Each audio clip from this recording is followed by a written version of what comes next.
phone. 6 years to date. The topic was Warrior King on Broken Legs. I don't see that's how to be. 6 years ago today, that's what we talked about. The Warrior King on Broken Legs.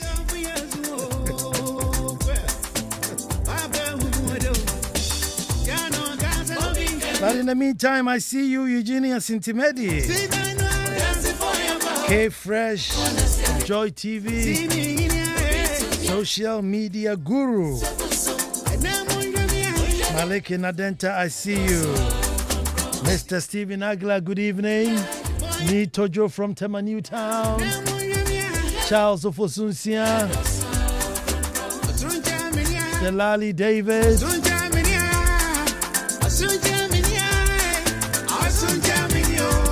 Lennox Ado, Sami Sonko,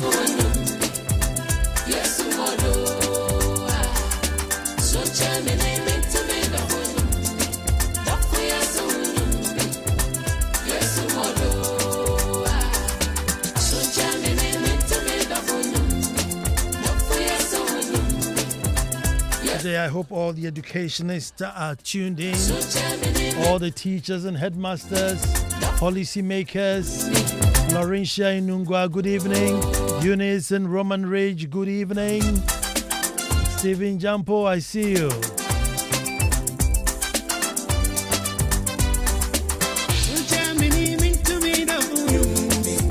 Claudia, you are listening from the States. I don't know which part of the States. Claudia, listen. The Canadians are also listening.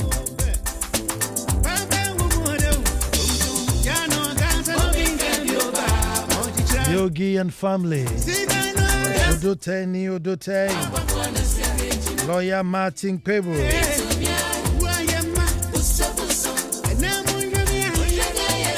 Gladys Ofori from GPMS. Good evening. Shem and Asantua mixing your boy. Ever faithful, ever present. Philip from North Legon, good evening.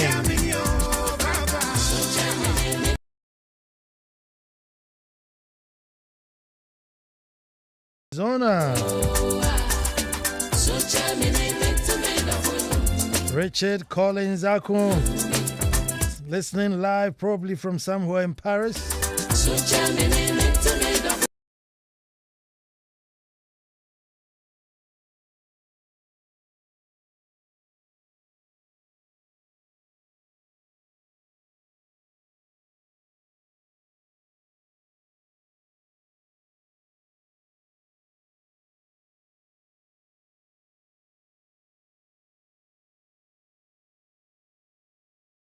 Mr. William Davis,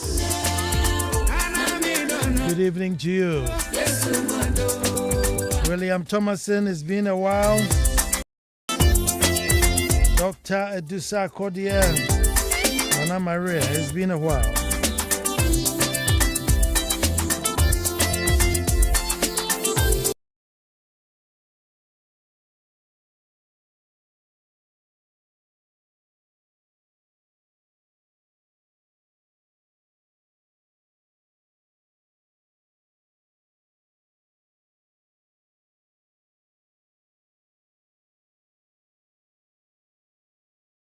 Few of Nana. Okay. That's Fiado inside Bemakam.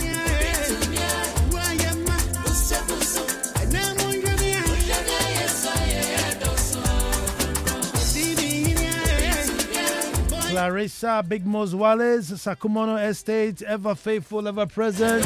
Good evening for tuning in.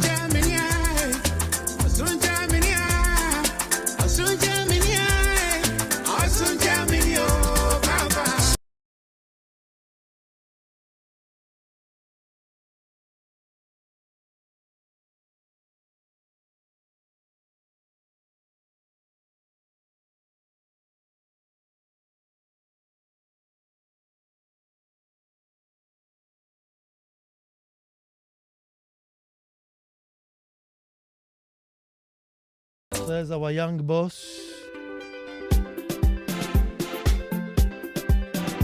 And we start the way we start.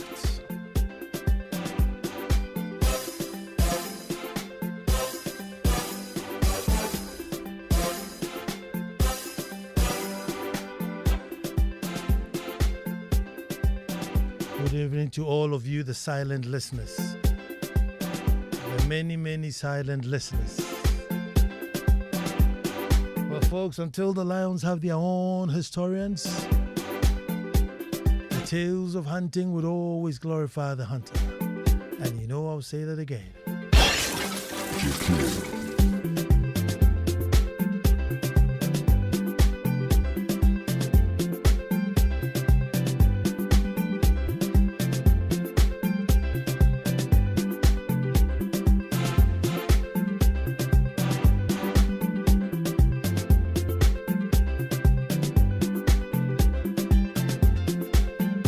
The sound on YouTube is not stable. Engineering guys.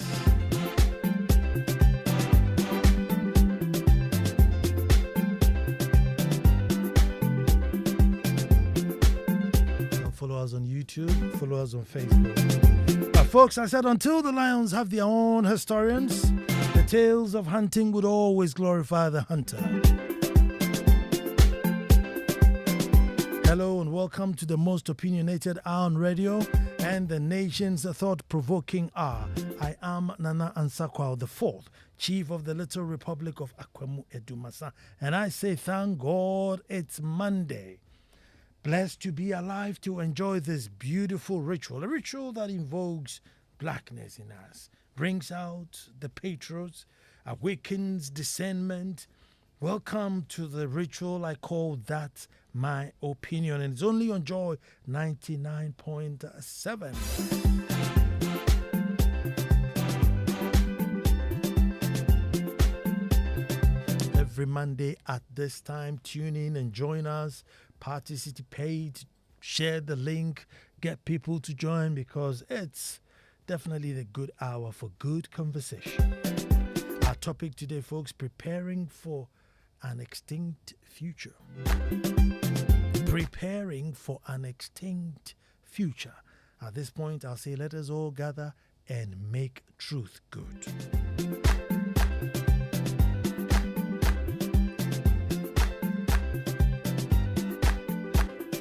Folks, I know sometimes when I put out the topic, you don't really get where I'll be going with it, but the regulars know that by all means, I'll have a safe landing. Preparing for an extinct future. I mean, but I think Abeku's one was Warrior King on Broken Legs. I wonder what I talked. I wonder what I talked about. But today I'm talking about preparing for an extinct future. Folks, for some years now, I've been hosting some foreign students from Lagos. They come there to do their course, and as part of their course, they are led by Dr. Ama Opoku-Agyeman. And then they, come to the palace. I don't know if it's part of the course, maybe to get a traditional feel, but they come to the palace.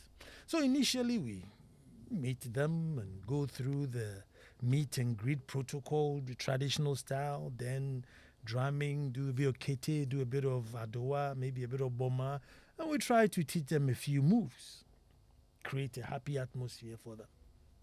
But then I thought, if they have come to the palace to learn, why not a little lecture on a subject, relating to culture and tradition? This, caught on and instantly, became a hit for them, because, I just pick one topic, just go through it, and then after we just have, questions and answers, and I try and get the protocols, and don't speak through a chami and all that business. Let's just have a little classroom setting in the palace, and they really, really love that. So they continue to come. We are honored to have them. Now, just 10th February gone, they visited, as they do. And this time when they came, they were all female students. So I decided to talk to them about the significance of women in our culture. Now, usually we go through an introduction. All right, we get up, Tinka from, Tanika from New York, Inohara from Tokyo, Mizuma from Rwanda, Ubiabonidini Krofiso, on and on and on. But this time I decided to ask them, what they were studying in school.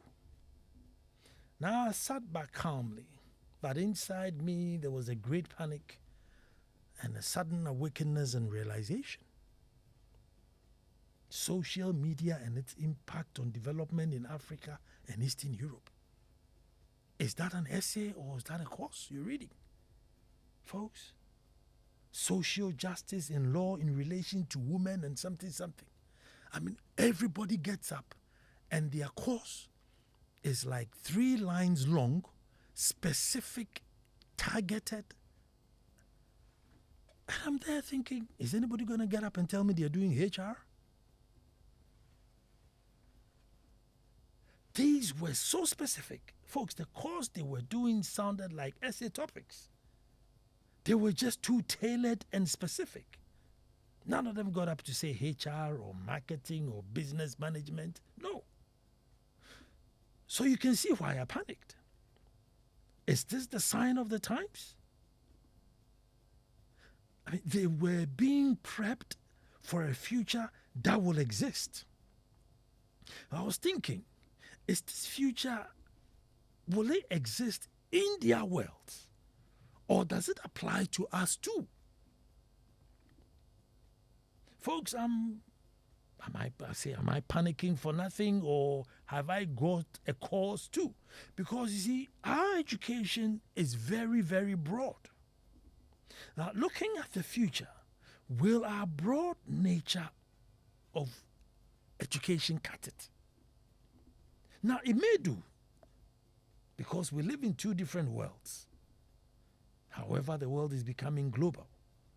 Folks, because of the broad nature of our education, most of our students, they go far, be a Form 3, crowd, and say, what do you want to do? I tells you, I don't know what I want to do. Because they haven't narrowed him or her down to anything yet. They're still still they're still trying to find their feet. They're still trying to find their feet.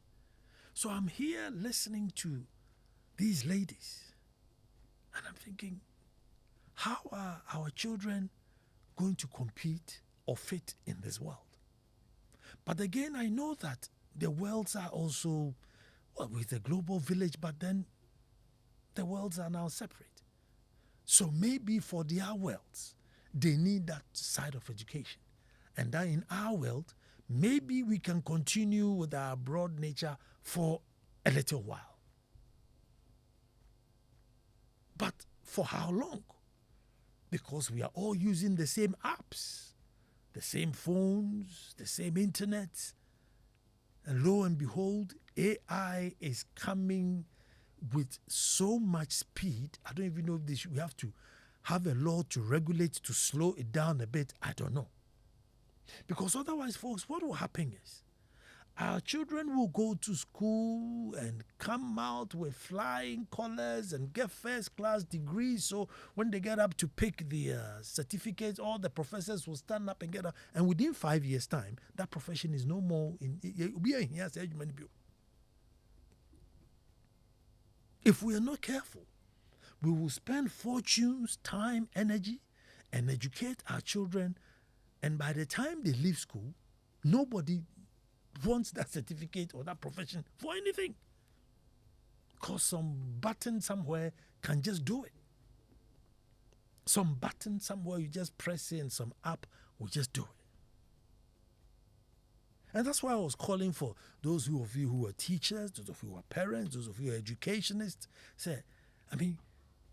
We must probably revolutionize our education soon. I must applaud the education minister. He seems to be doing basically what he's doing a lot. Building his schools and moving up and down and bringing STEM and everything, moving a lot. But I don't know if it's enough. He's doing a lot, but I don't know if it's enough. And maybe you can also, educate me on that. Oh, maybe Nana, we are also catching up. Yeah, so we are catching up A, or we are catching up from B, or we're catching up from C. But I feel that there's a lot of mass production in our education, and now you have to be thankful that you got you got the opportunity to also pass through a school. So be thankful. But I'm saying that maybe we need to put the brakes on and start tailoring and directing our children towards some of these things. Because otherwise, just the ability to speak and write will not be enough to get you a job in their future. In ours, yes, what's an interview now, we brofo no bag ko mo fa no na no ne brofo e de. That's it. But in their world, I don't know if it will cut it. That you spoke eloquently, or so that's it. Social media on its impact and developmental impact on Africa and Eastern Europe. Really? Really? And so then if you just study HR and you come, what are you going to do? People have got accounting apps now. They are just whacking their figures in the apps, and they are getting a balance sheet or a book, printed out for them.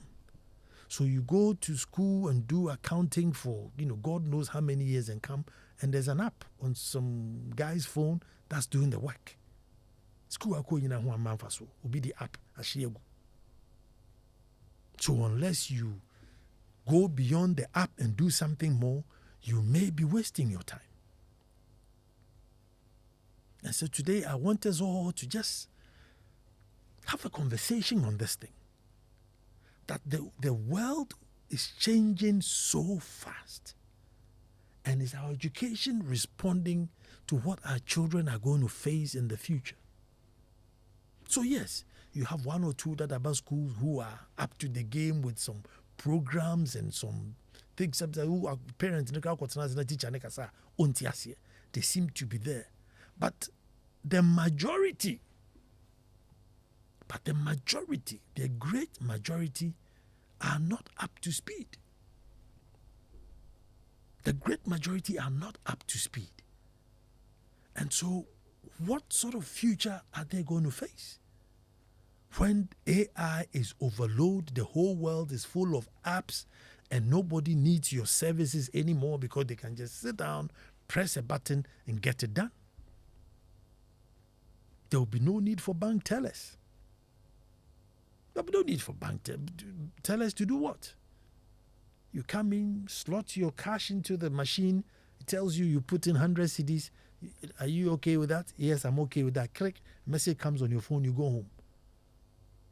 And somebody's gotten a first degree hoping to be a bank teller.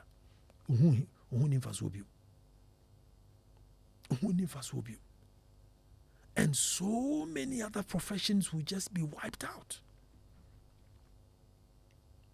Now, once they are wiped out, what then happens? What then happens?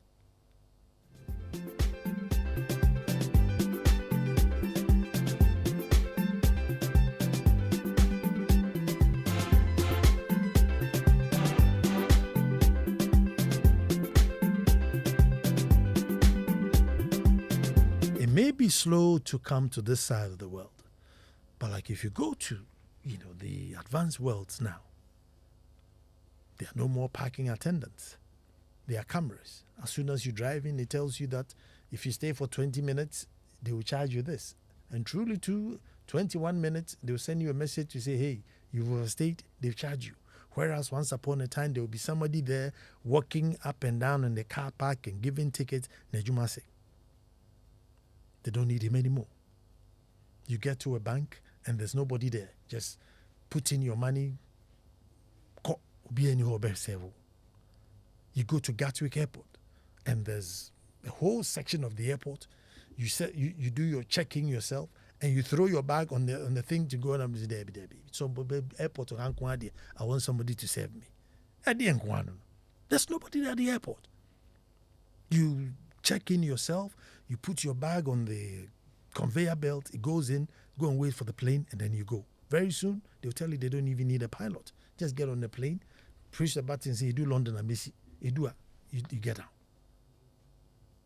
How are we responding to this sort of world that is coming? There will be no space for, 2 million people were able to go, 3 million people were able to go. To go and do what? To go and do what? So I figure that we should come together, look at our world.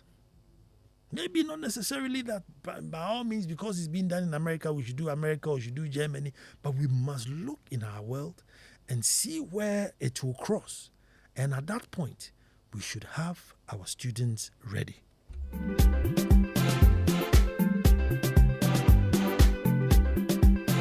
Since it's education, I will let you talk.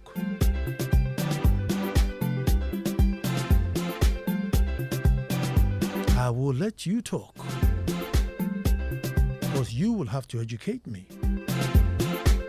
0302216541.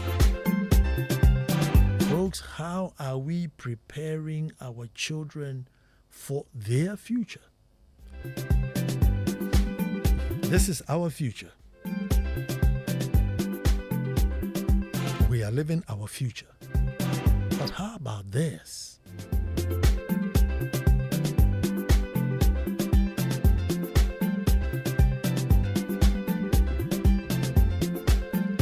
Driverless cars, teacherless classrooms. Hello, who's talking to me? Hello, Nana. Yes, sir. Class prefect. Chamu. Yes, sir. Let me hear you. Big shout out to Guy Fawkes in Tama. Maji Award. Nana, the message for today is, you see, nobody has given anybody the responsibility to attempt at resetting the world. Now, there are a few elites who always want to dictate the pace of how the world should go.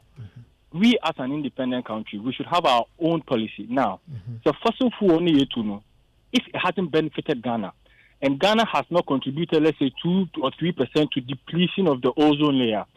Why do we have to go neck to neck with, let's say, China or any of those industrial countries when they have destroyed the environment such that now they are pushing and shoving things down our neck whilst we haven't benefited from the natural things we have around us?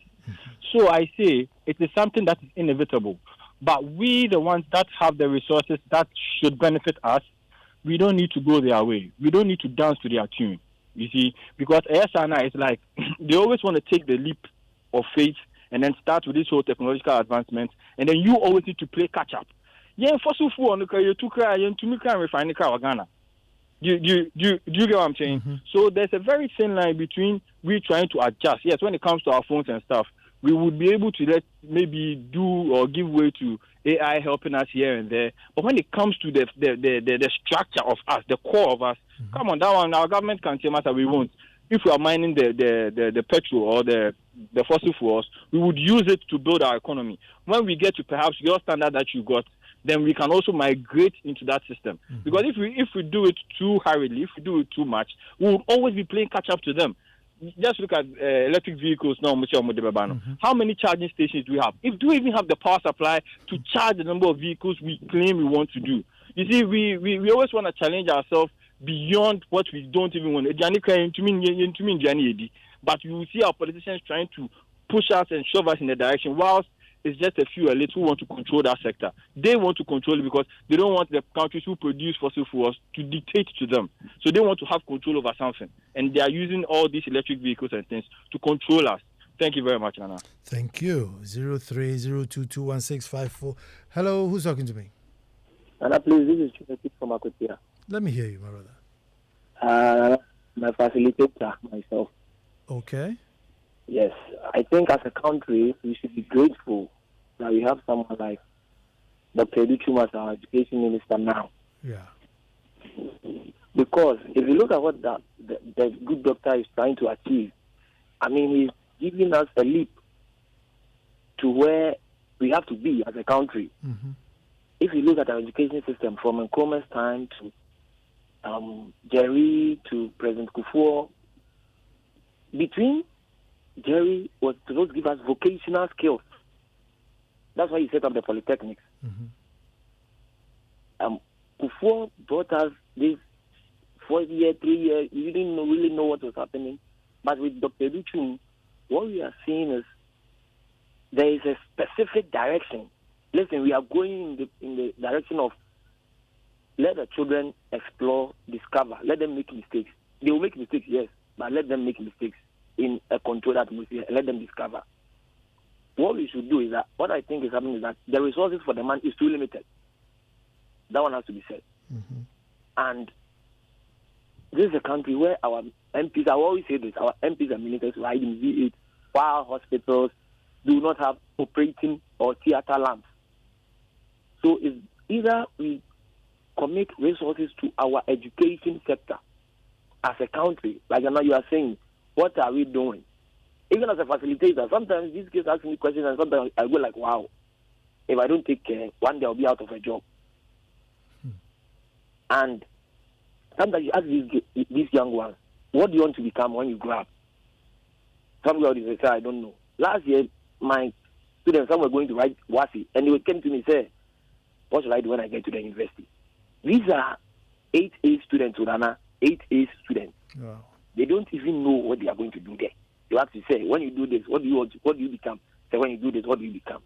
So, Nana, I think Dr. Duchung deserves our commendation for just like giving us the pedestal to be there. What he's doing is very, very commendable. And I think that man deserves commendation. Thank you very much. Thank you very much, too. 0302216541. Hello, who's talking to me? Yeah, Nana, good evening. This is Benjamin from Adenta. Benjamin, let me hear you. Yeah, today I wanted to just sit back and listen as I do sometimes. Sure. But just to follow up on the first caller's point and also state some other points that I have. I mean, we can't say that because people were using fossil fuels back in the day to develop their economies, and they are still doing it anyway, they should wait because we are discovering them, and that when we are also done developing, then we can also go the way they are going. I don't think that's how the world works. I mean, if you don't catch up with the technologies, you will be left behind. And nobody actually asked you not to discover your fuels and use them long ago. It's like somebody builds a car. You can't go and build the very first Ford car. If you see it, it's like a tricycle. You can't go and tell me today because you are starting to build a car, you are going to go that tricycle way. No, you are going to go the electric way. That is the way you're supposed to go. And I like this program that you're doing today because it's highly informative. Africa, Ghana especially, we are being left behind, and it's time for policy. I mean, yes, it's true. We are having this artificial intelligence that are going to take away jobs. And already in other parts of the world, as it's enumerated, they are taking the jobs. You know, Africa, we pride ourselves in giving birth to a lot of children, overpopulation here and there because we say we are producing workforce. Go to Germany, go to other parts of the world. They are producing lesser human beings because they know that they only need human beings to come and be working on their machines in the future. So they have a plan. So why can't we also have a plan? Why, the people are producing, we can't even feed them, you know. So, but the world is moving, and it must also move. We were supposed to start thinking about how can we get people to man the artificial intelligence infrastructure. But that's what will happen. Even if you don't need a teller in the bank, you need somebody with that idea to man or to be somebody who is responsible for the machines. Somebody wants to do accounting. The person ought to acquire skills that would help the person be able to be in charge of the artificial control systems within the bank or something. That's how the world is moving. And I was following up on some technological news recently, and that is what the West is saying. So now they are going to be creating the professionals, all right, but they will need fewer people. So in the end, it's human beings who will still be in charge of those machines. Are we doing that? what is our policy when it comes to that? We shouldn't be running away from some of these things. If you are Minister of Education, it is time to get to work, not to send your children abroad to go in school. Yeah, they are getting the best there. What about here? Thank you very much, Anna, for your program today. Thank you very much for the call to 0302216541. And hello, who's talking to me? Hello, Nana. This is Kobna. Kobna, let me hear you. Hey, Nana, with this topic, I don't know whether it's restricted to education or... Well, I think we can limit it to the future that is ahead of us. And if we are equipping children enough for that future. So it could be... Well, like you said... Like you said, you're right. It means we need counseling and guiding in school so that, like you said, we can direct our children to the trades. That's where the jobs are safe and secure, the trades. That's what you've been talking about, right? But I think I disagree with you that our education is broadened. Like, we do a lot of stuff. At least. No, I said general. We do a lot of general, general, rather than like tailored or specific. Yeah, but I heard you mention list the topic. I think it might not be let's say a course in the university. It might be maybe a topic in the classroom or something. So all I'm saying is I disagree with you when you say our education is broadened. At least it should be broadened at the base, because you need the children to have the fundamentals, right? The fundamentals. As they go up the ladder, then you can choose what you want to do. Like you said, the world is moving towards advanced technology and advanced science. So we need to also invest in it. We need to do an investment, a huge investment, so that we can catch up. But when it comes to the environment, like the guy was saying, nobody is forcing us to adhere to what the West is doing. Look at China. China industrialized without even listening to America and Europe. They industrialized, and after they had industrialized, that's when they are now starting to clean their environment.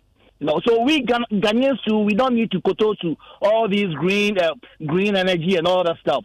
We need to have a plan, a GTP plan by Alan Chamantin, where we industrialize. Let's industrialize. If we can take 10 years, 20 years to industrialize, let's industrialize. And then after we have industrialized, we can do the environmental cleaning. That's it. Thank you very much, my brother. 0302216541. Hello, and who's talking to me? Claude calling from Tema. Claude, let me hear you. Yes, Nana. Yeah. When the Minister of Trade wanted to place some restriction on certain goods from being imported into this country, you heard the noise that came up. But then, if these restrictions are not placed, how can we create industries? Those in the universities coming out, if they want to go to entrepreneurship, maybe processing rice, oil palm, cocoa, into various things, if we don't place restrictions, where would they have opportunities to work? And I think that is where we have to focus now, not government sector employment. Don't go to university to talk entrepreneurship. Come out, your mind is broadened, you can look at opportunities, take advantage of them, and create your own industry. The one who did KFC, I don't think that is his profession. He went on retirement ahead and started from what the mother was cooking at home, improved it. It's all over the world now. So somebody from here can look at our cocoa, turn it into something. Gradually, it will spread all over the world. I think that should be our focus. So the restrictions on some of these imported things, we need to look at it critically. Guta, they are making money for themselves. So when you talk about restrictions, they wouldn't agree to it. Thank you very much. There, 0302216541. Hello, who's talking to me? Hello, Nana. Yes, sir. This is Ben. I'm calling from Ansah Kwao. Ben, let me hear you. Yeah. You see, when you started with the topic, I have sat down and been listening to the submissions that people are making. and then using the AI as my centerpiece to make a reason. You see, I remember one time my dad made a statement that it's much now fear. My we were born in your money fear, so who do number pim from? So like you'll be in your house and somebody will be having a party in his or her house, and then you'll be tapping your feet. Meaning that the AI that is getting hands now. It is better, as you're saying, we start building our future around it. Because no matter what we would want to do, definitely, it will be affected, either here or when we go out. So we want to take this thing out of politics, out of any affiliations or any government. The stakeholders, the education system should rise up to it. Because if not, a time will come, we will all be sitting without doing any work. We will not gain anything from anywhere. We will be in our home, and the music that we're playing with the AI will be affecting us. So please, let's take a holistic decision around this with the education sector and see what they can put in place from the scratch now to help our children as they are going up into the future. We are living our future now, but they are getting ready to face their future. What happens if when they get there, this AI has taken over, and then they have no idea, they don't have no information, they don't know what to do with this system?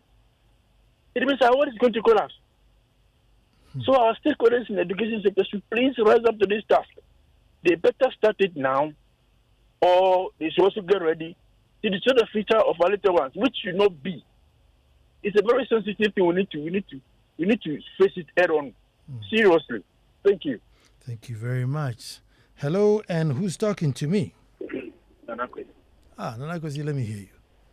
Okay, so Nana Emfa.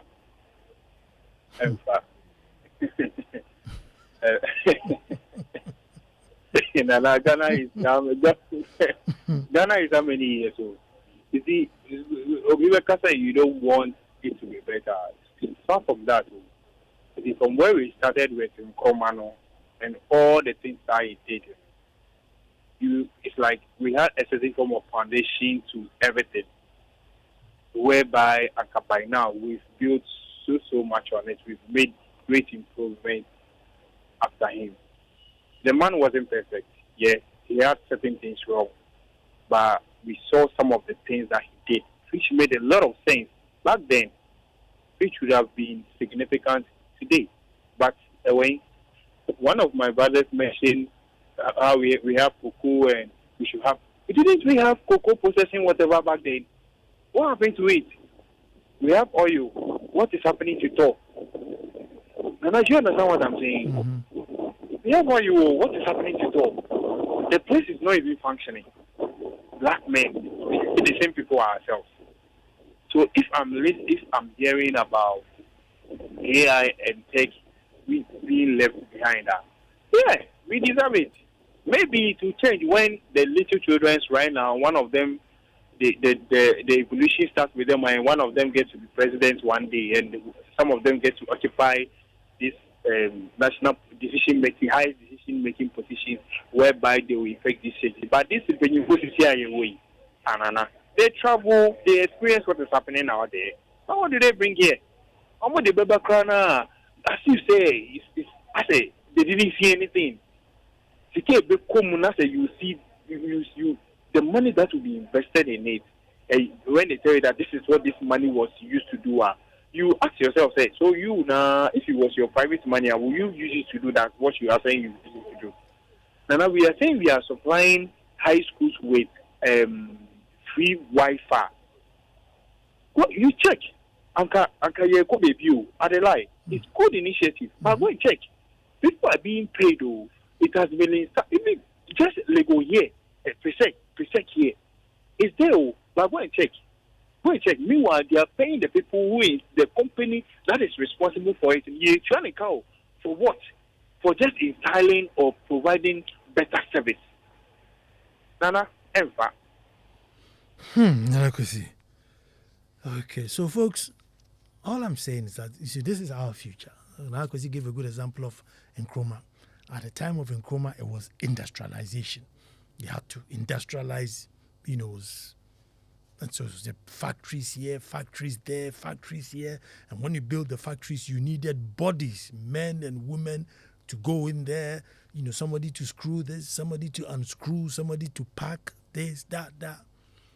Now, people are using robots to screw and unpack and pack. You ask them why, tell you the robot doesn't need a tea break or doesn't have to go to the bathroom. The robot's in-law won't die for it to go to a funeral that weekend. The robot won't get bitten by a mosquito. It's always there.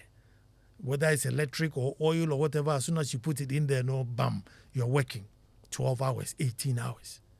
And so instead of now hiring, let's say, 250 people in the factory, they go 50. And the 50 people are just overseeing the machines doing the work that 200 people would have done. So at the end of the month, instead of paying 200 people, maybe 2,000, 3,500, 5,000 each, nothing. Just plugs the machines. No. They're making more money. They are doubling their production. And this is the world our children are going to meet. Now, if we train the children to go and pack, rather than go and fix the robot packing, they may face a challenge. And that's what I'm asking. Are we equipping our children enough for the world ahead? Hello, who's talking to me? Hello, Nana. Yes, sir. Good evening. Good evening. This is Godson. Let me hear you, Godson. It's been a while. Yes, please. Nana, so thank you so much for today's program. Mm-hmm. Here is the thing. We make everything so broad that we don't know where we are leading ourselves to.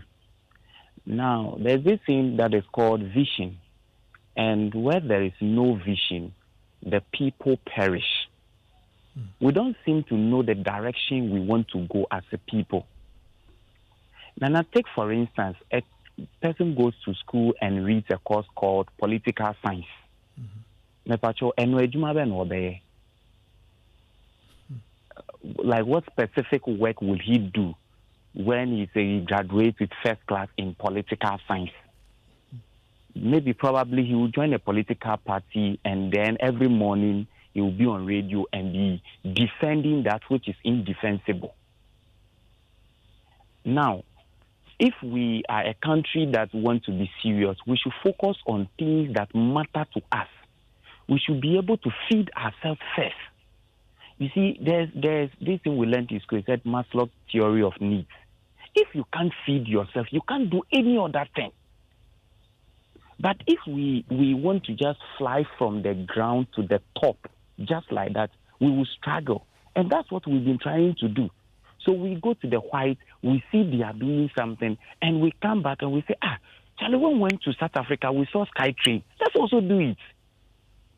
We went to this place, we saw them there. Let's also do it without us thinking as to whether the thing we are going to do, we have built structures that it can stand on. But if there's no structures, why are we trying to roof the building first before we build the foundation? Let's build our roads. Let's build a rail. There should be a rail that is connecting Kumasi to Accra. In 2 hours or less, you should be able to move from Tamale to Kumasi or from Kumasi to Accra.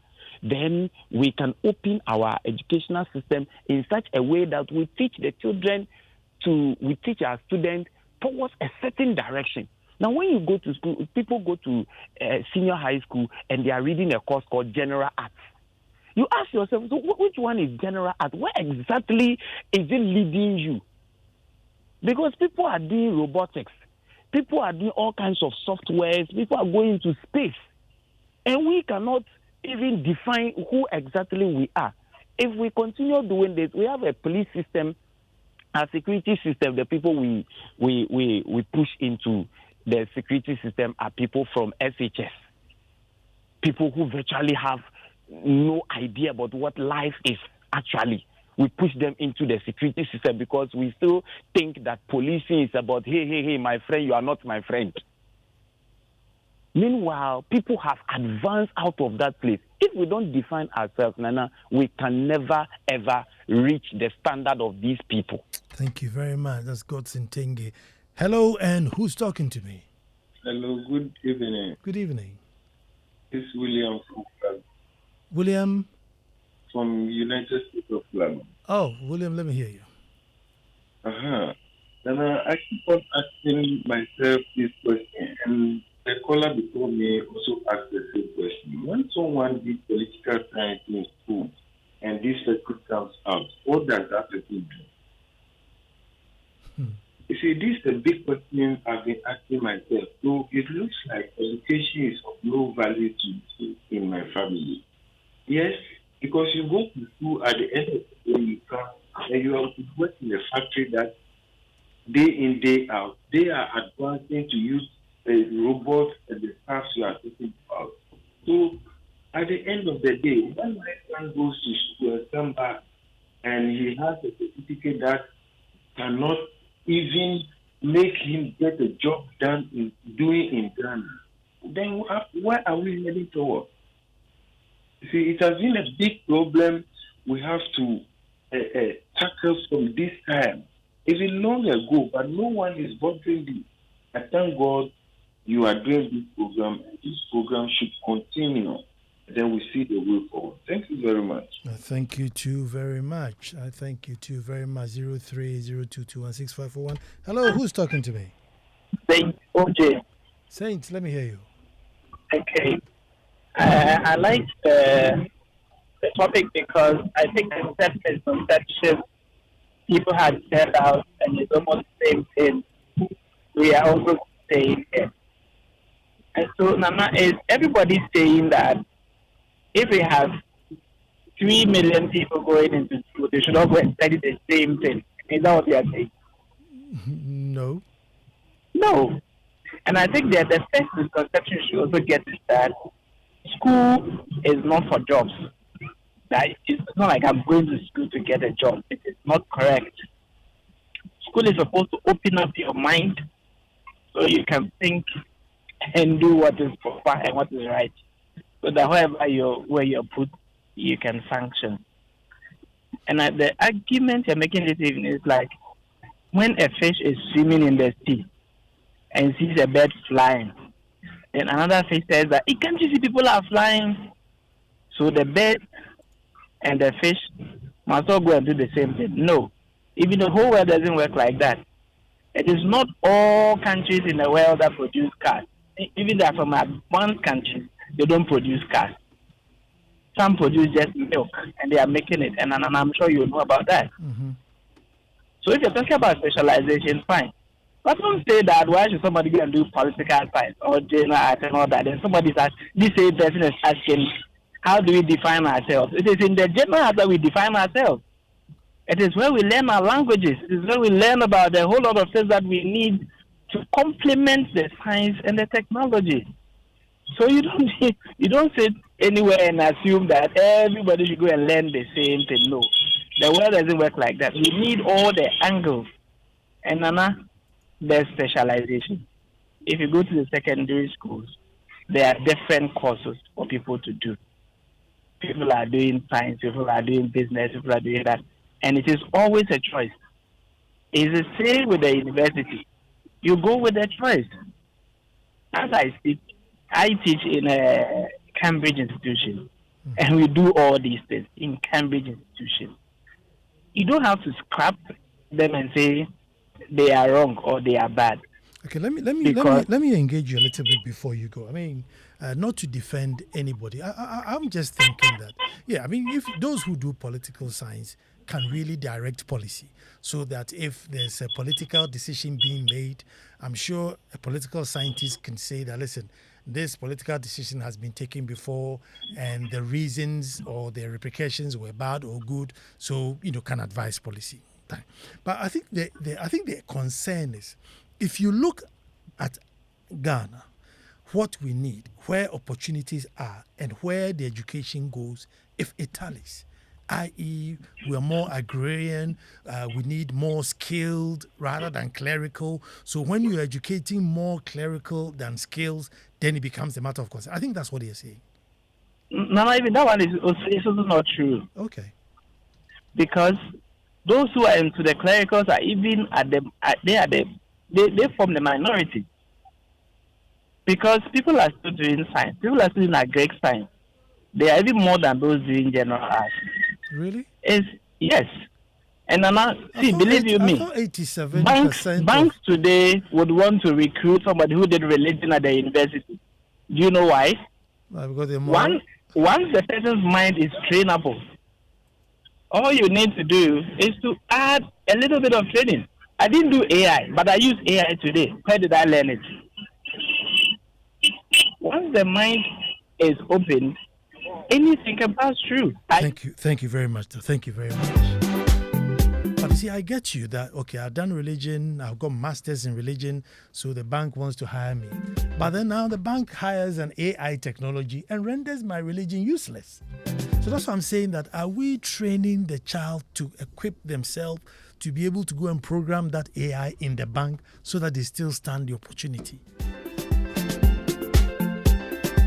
But thank you very much for that call.